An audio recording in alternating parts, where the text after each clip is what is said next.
It sure was an exciting morning for the pupils of Wicor Primary School as they helped researchers from the University of Portsmouth and the Blue Marine Foundation monitor these oyster cages at the pontoon next to Land Rover BAR. It's the first time we've actually had any children or students come down to the project, and it's one of the things we've really wanted to get going. You know, oysters are an incredible way to open the door to so many marine issues and connect communities and young people, to what's affecting our oceans. And I think getting them down and getting them muddy, you can talk about all sorts of things, how cool oysters are, how important they are for food, how important they are for other species. They create habitat, they feed other fish, and also how important they are for our water quality. The Solent is the UK's busiest waterway, so they're here and doing all these amazing things, and I think getting them down and hands-on is such a great way to get them engaged.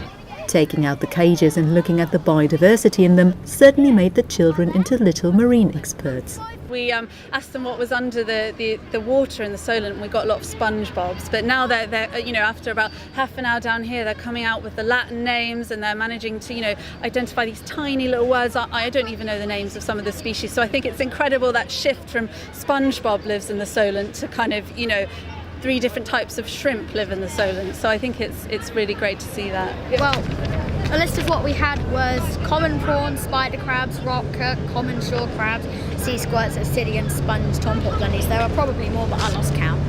And did you have any favourite finding down there? Oh, I definitely did. It was the squirts, and we had we had a lot of fun squirting them at each other. Oh yeah. And you? I liked the ascidians. Ascidians, what's that? Can you show me, maybe? An ascidian is a type of sort of coral, and it's mainly yellow. Yellow. That means that it's medium and it has sharp parts. And apart from ascidians, the oyster cages have only recently attracted some even rarer species.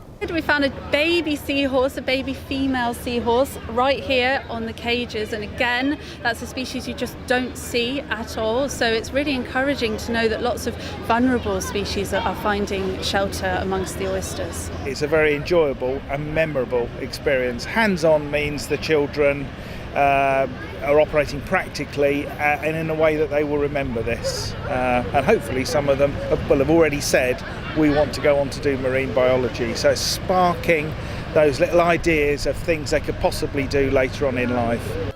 Nicole Ris, that's TV.